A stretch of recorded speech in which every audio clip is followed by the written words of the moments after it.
So you don't have to worry about if you miss anything.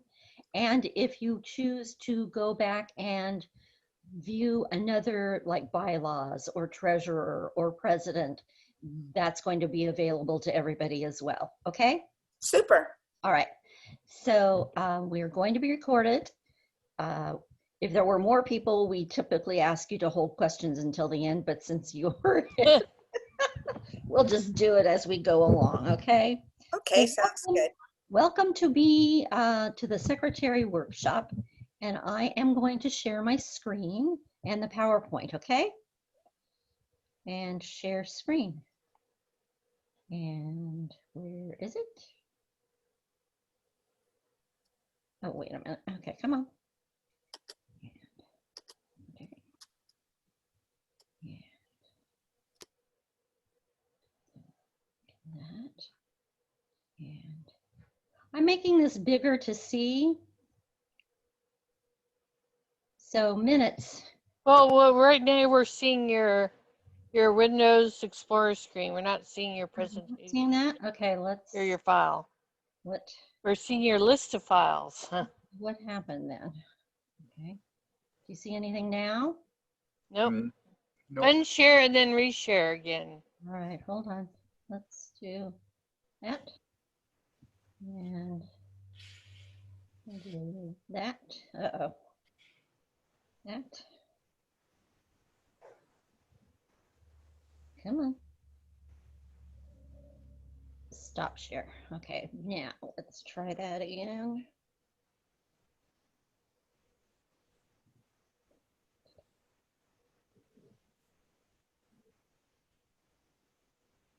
No, same set of file or same. Yeah, we're still view. seeing your list of files. Okay, let's see something. What am I doing wrong, Tom? Let's see maybe if you have it when you do share screen, does it give you a choice of something to share? One participant can share at a time, multiple participants can share, or advanced sharing options. Share. It should have like depending on how many things you have open on your desktop. That's all You I should. have. Okay. Did you double click and open the file? Actually open the file? Because that should be a whole separate like little pane. Okay. Yeah. Okay. Now double click on that. Remember, you have to do it really fast. Double click really fast. Okay. Okay.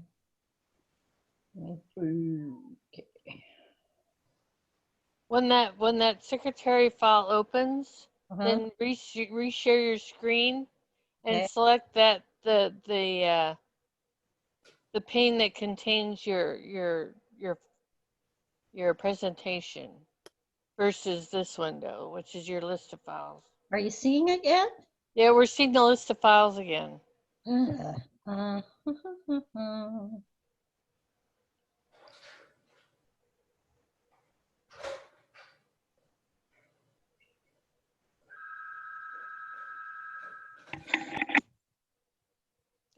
There you go. Now we can. Ta-da! Yeah. Yay! Good thing everybody was on here. Thank you. Gold star for Peggy. I am technologically challenged. Anybody will tell you that. All right, so minutes make the meeting. Do you have the right stuff? So this PowerPoint was created by the California State PTA Secretary, Jackie. And we're just going to go through it. And most of your questions will be probably answered as we go through.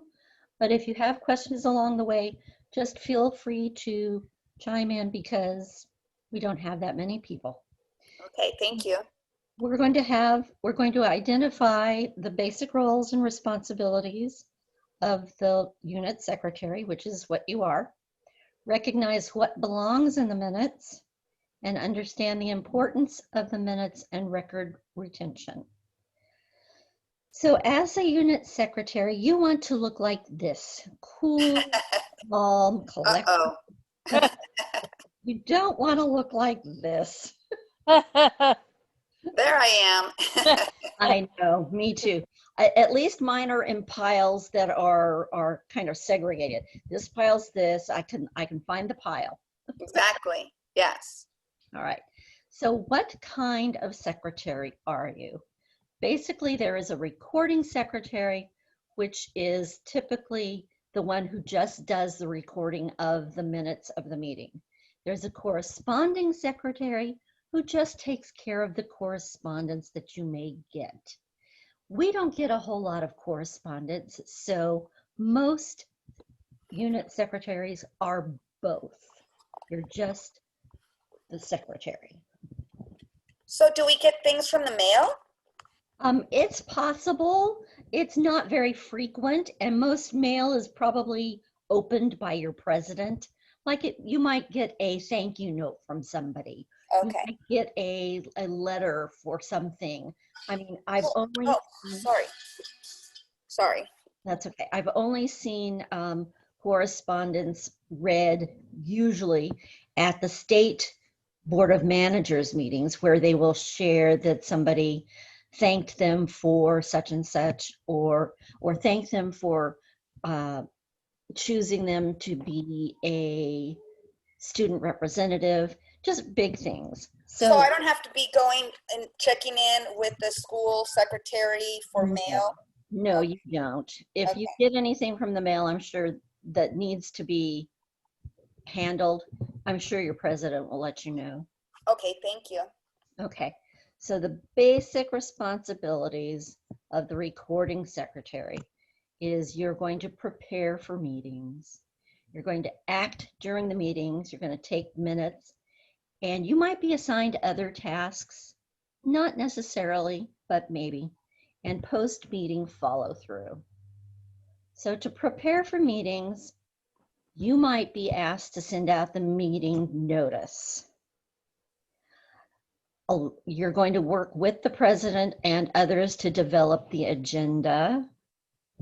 You're going to send out copies of the agenda before the meeting with any other necessary documents that might need to go, including draft minutes of your last meeting so that people can read them before the meeting.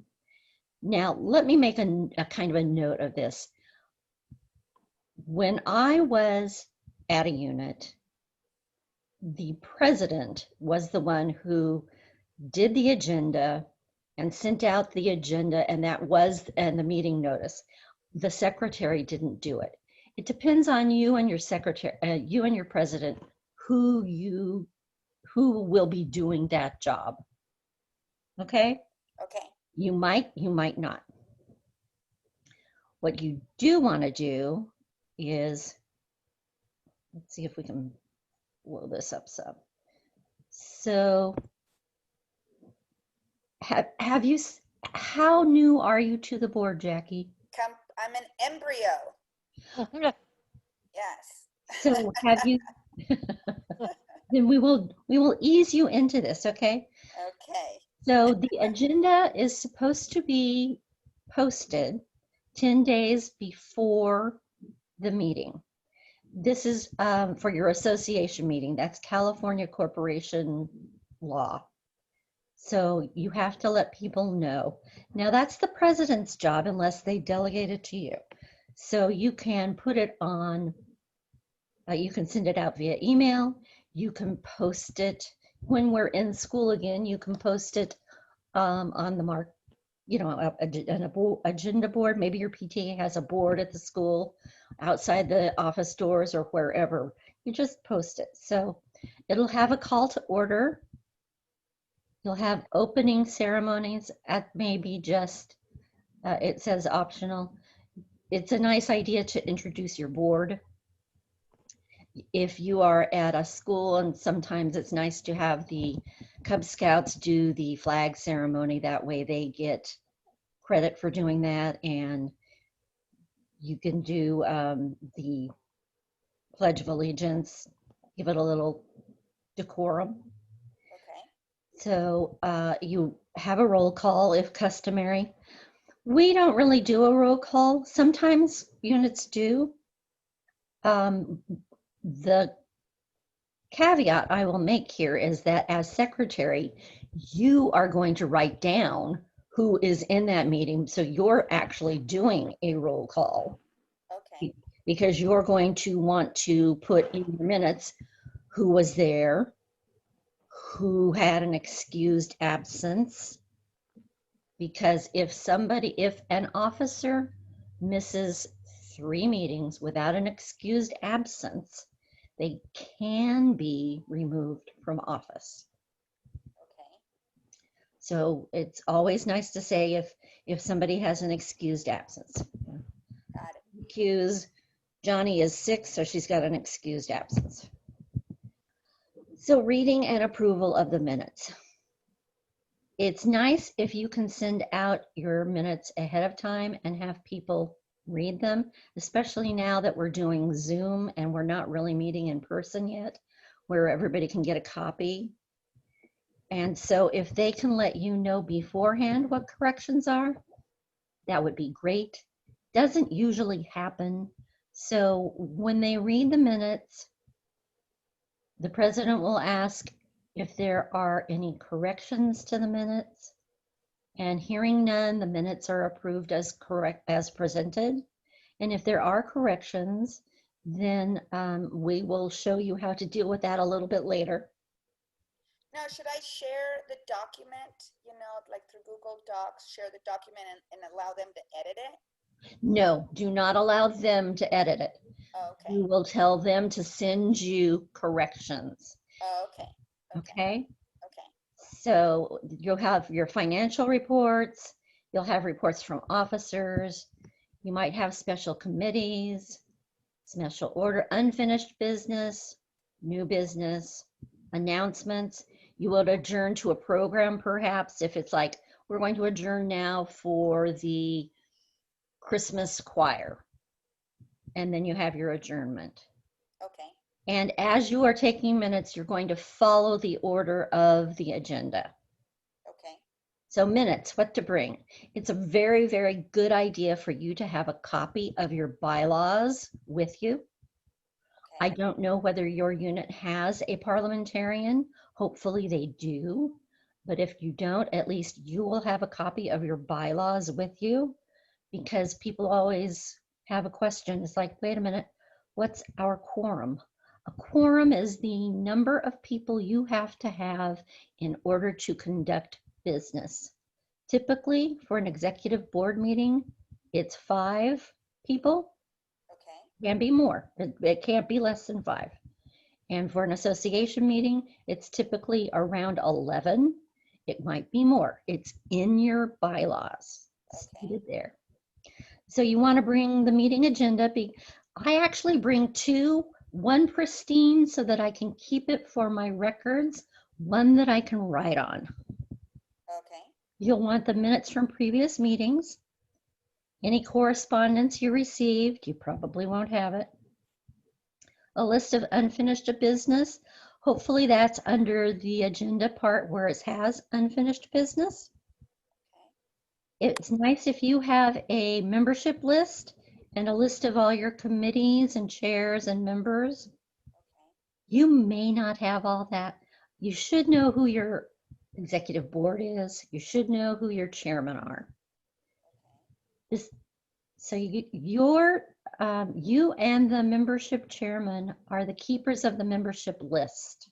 And the membership list is important because only people who are members are allowed to vote. Okay. You'll want a motion form because it can get very confusing when somebody says, I move that we have a spaghetti dinner on November the 4th. And then somebody will say, I move that we have a spaghetti dinner on November 4th and charge $5 for it.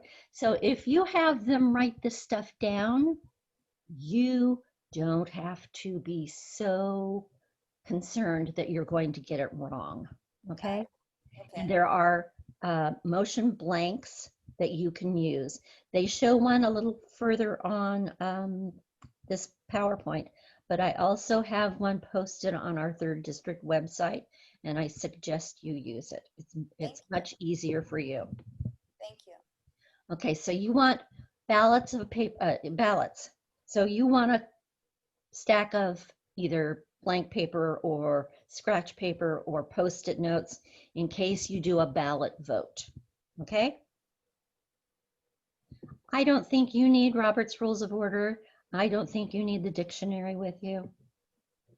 You will need whatever you're going to take minutes on. If you take them directly onto a laptop, that's fine. You can take them down in a notebook, which is what I do. That way I don't have to worry about the misspellings as I'm typing. And because I am and was a typist for most of my career, I would want to be correcting the typos as I made them. I hear you. Yeah, I was a secretary too, so I understand. Exactly. That. So I just write them down, and it doesn't matter if I scribble, I can figure it out. Gotcha. All right, so that's what you should bring. And you definitely want, if your previous secretary gave you a procedure book or the previous year's minutes, you want to have those with you so that you can refer to them, because sure as shooting, somebody's going to say, well, what did we do last year? Nobody's going to remember, but you can look it up if you've got the minutes. Okay. Okay? Sounds good. All right. So this is a sample that California State PTA uses. Ours is a little simpler. So that shows you. What I do is I print these out 2 on a page, and I cut them in half, and you just hand it to people at a meeting. Have a stack of them available so that people, when they say I move, you just hand them the sheet of paper so that they make sure that they write it down. Okay. Because what's supposed to happen is that somebody seconds that motion, and then you can talk about whatever was moved, and then the president is supposed to restate that motion, and then you vote on it. Okay. But it's much easier for the president. He can say, what was that motion, and you can read it off. Got it. Okay. Meetings, what to do. So you are going to take attendance. Now, if it's an association meeting, and we were doing this traditionally, we would have sign-in sheets, and people would sign as they come. Taking attendance via Zoom, I have not done it yet. So I think what you would want to do is just verify that you have a quorum, or you could just write down the people whose names show up. That's what I've done in the last 2 that we've had. Yeah. Okay, good. Because then you can verify whether they're members or not. Right. So you want to verify that you have the quorum. And the reason you want to do verifying the quorum is because if you don't have a quorum, there's not a lot of business you can conduct. Okay. So it's important to say quorum was present or a quorum was not present. Okay. You're going to present the previous minutes for approval, and only the board that makes those minutes sees those minutes. So only your executive board sees executive board minutes. Okay. Only the association sees association minutes. The association does not get copies of your executive board minutes. Okay? Okay. So you announce motions of the board. Typically, the president does that. You can. For instance, when you have the motion and it's seconded and you've talked about it and you voted on it, the president's going to say the motion is carried or the motion is failed. And you are going to verify that in your minutes. What I do when I am taking minutes and typing them out, I say Peggy Parker moved such and such. And then at the end of that line, you can say motion, seconded, carried. I use kind of a shorthand, and I put it in bold so that it's easy to see. I put MSC, which stands for motion, seconded, carried. Now, PTA does not require you to write down the name of the person who seconds the motion. Schools do that. We don't. You can if you want. It's not necessary. Okay? Whatever your board is more comfortable with. So you're going to take the minutes as you're going along at each agenda item. You might be asked to help count votes, especially if it's a ballot vote. And I suggest to presidents that you have at least one ballot vote when you first start toward the beginning of the year, so that people know anybody can call for a ballot vote at any time. And you might want to do that if you are in an executive board meeting and you have something that is a little controversial, like say the principal is pushing because she wants to have a air conditioner in her office. And most people don't want to go against the principal. So if you have a ballot vote, nobody knows how anybody voted. Okay? Okay. I think you can do poll voting via Zoom. Yes, you can. Yeah, that's what we've done. So, and you are a voting member of the board. You get to vote. You are not a non-voting member. You have full rights to discuss and vote. You can make motions as well. Okay. All right, minutes.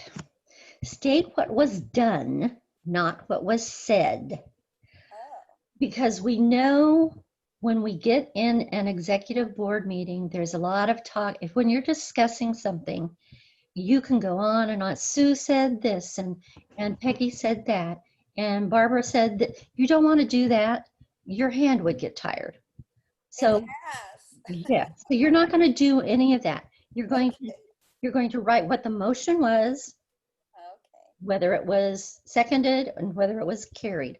That's all you're going to write. You can say discussion was held and motion seconded carried, or motion seconded failed. Be brief, be factual, be accurate. So you're going to record the final amended motions. Use a separate paragraph for each subject, so it's not one long run-on paragraph. You're going to work off of the agenda, each item. And I was going to say something and I forgot what it was.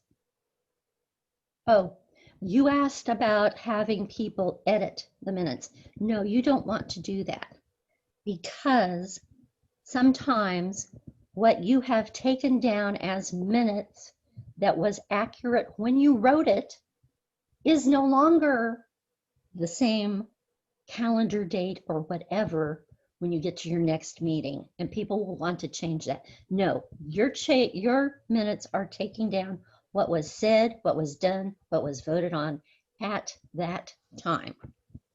But Okay.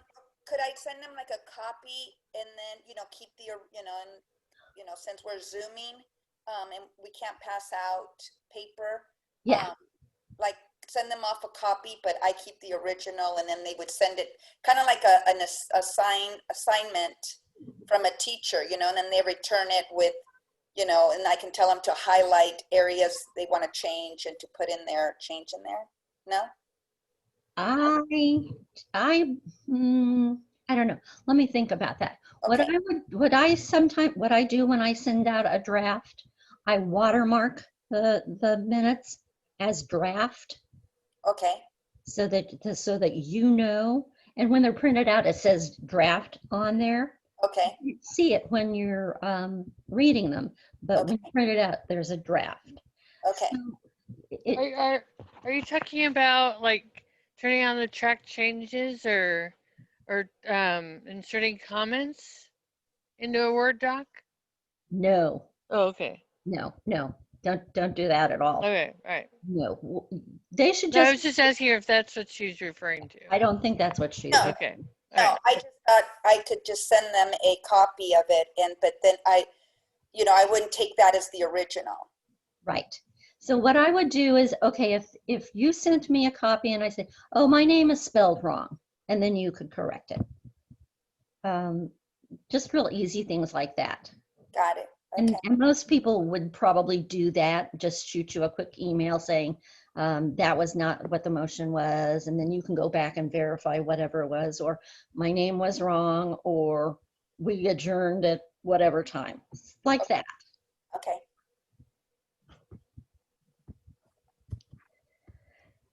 Okay, so when you're taking the minutes, so minutes are your legal document.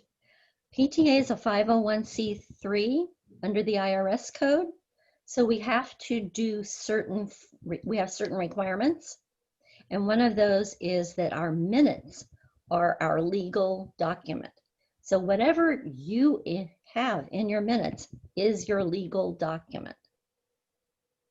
So you're going to say what kind of a meeting it is. You're going to say like 3rd District PTA Association meeting and the date and the time and where it's held. Like our last ones have been Zoom. Or you're going to say 3rd District PTA Executive Board meeting on October the 10th, that kind of thing. So you need to know exactly which type of meeting it is, the date and the time and the place, the time it's called to order by your president, any pro tem officers. Pro tem means temporary, just for that meeting.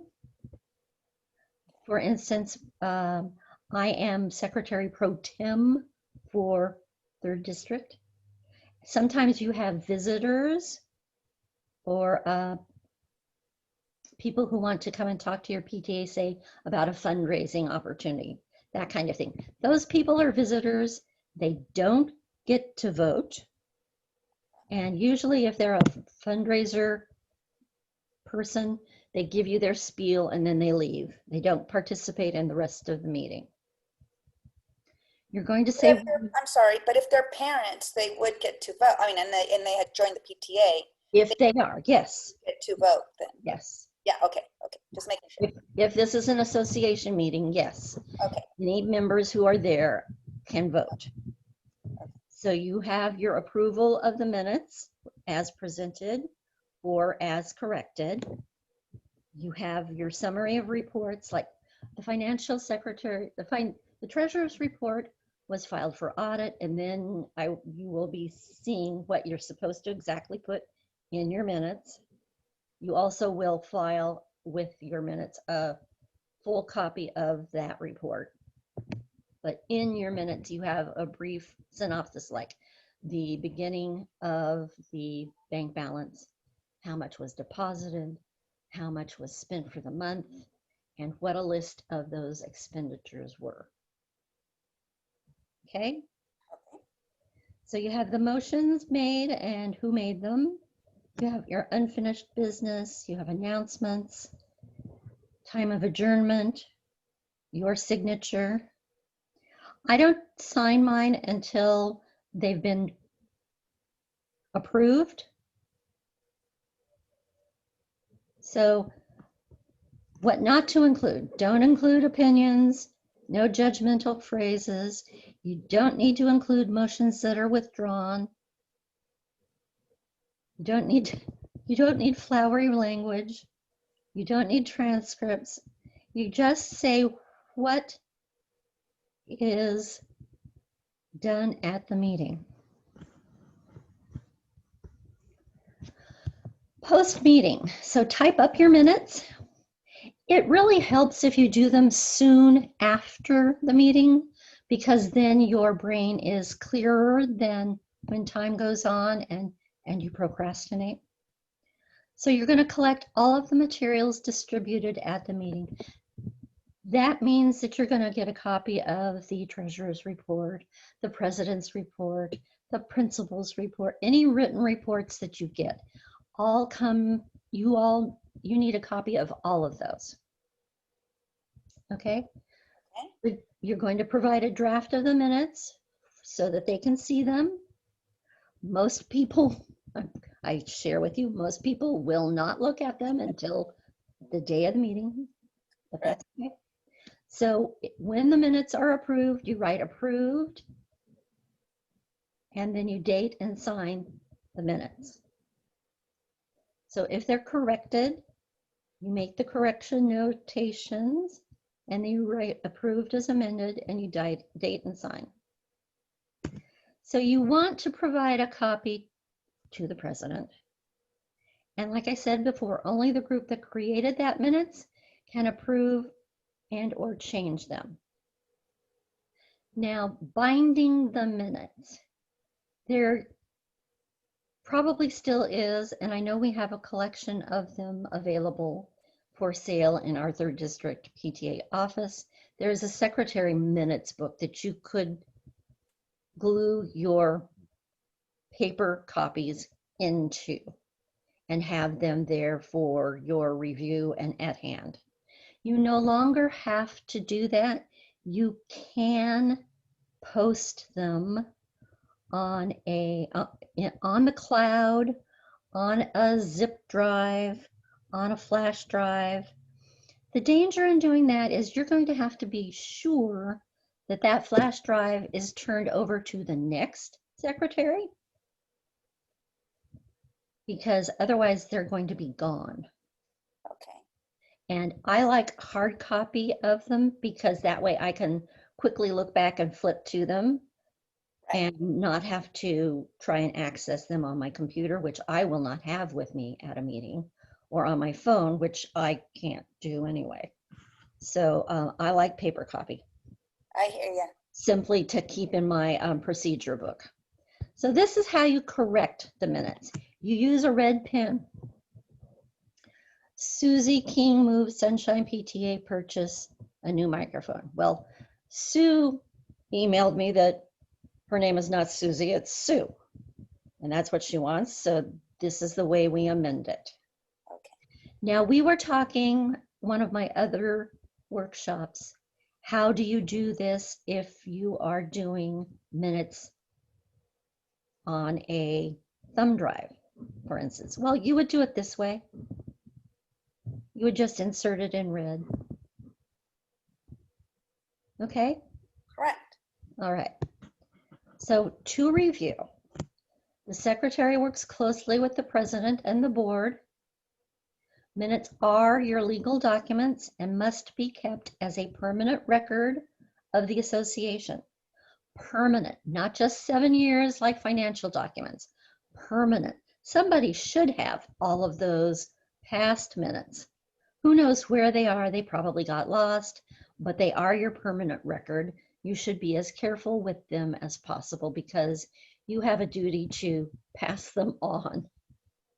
Minutes should contain notes on the actions, not what's said, because a lot can be said without anything being accomplished. Approved minutes should be placed in the official file and made available as appropriate. So your bylaws, I don't know that the bylaws currently have too much of a description of what the secretary does. They used to, but they've amended the bylaws so that they have less of that. So if you want a full job description for secretary, you can find it in the toolkit of the California State PTA website. Okay. Your bylaws will have some, but not everything. And let me tell you, that job description that is listed on the state website is like at least a full page, small font. Oh my gosh. Don't be daunted.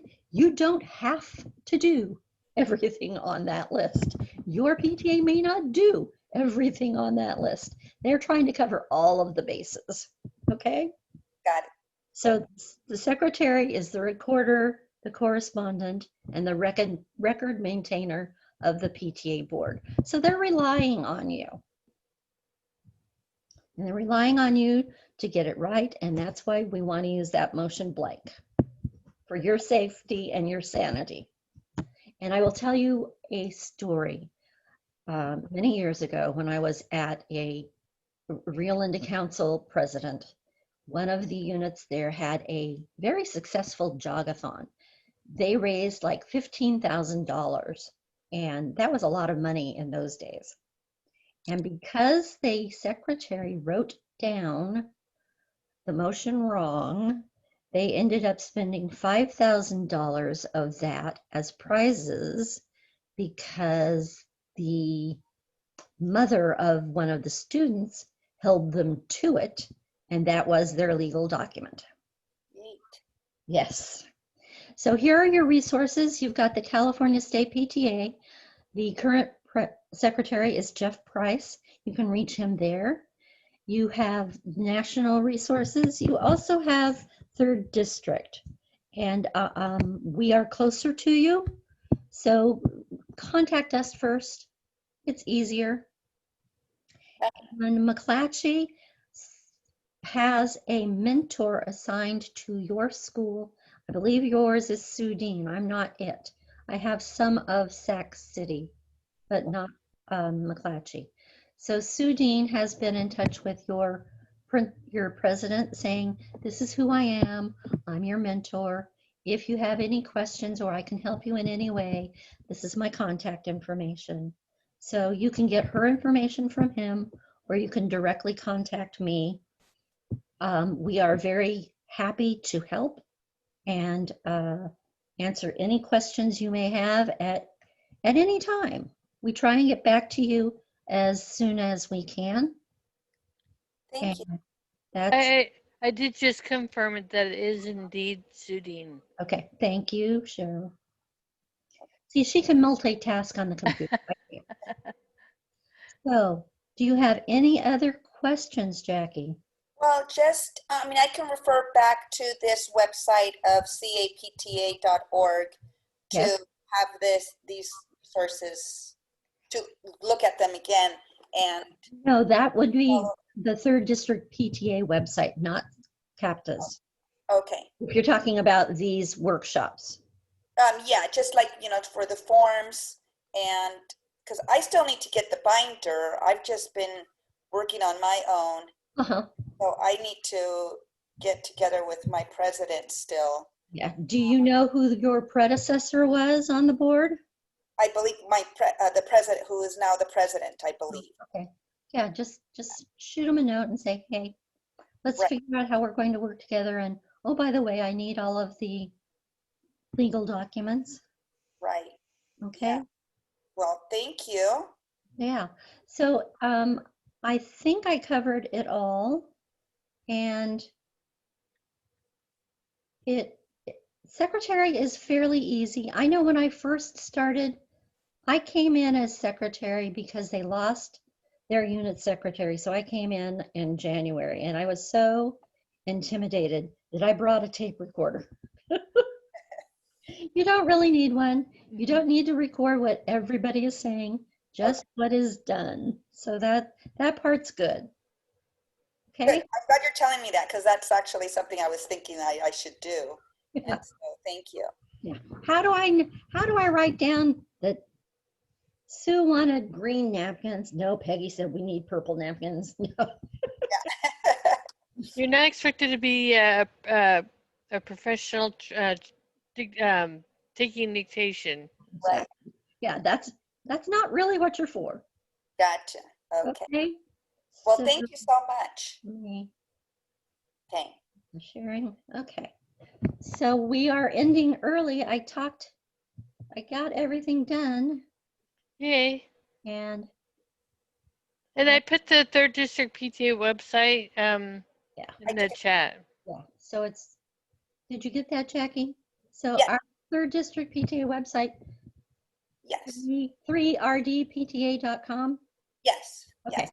Yes. All right. So I've been taking notes, and I definitely. Okay. Thank you so much. You're quite welcome. Enjoy the rest of your day. You too. Let the dogs back in. Stay safe. We need you guys. Okay. Thank you. Bye-bye. Bye-bye. All right, Cheryl, thank you very much.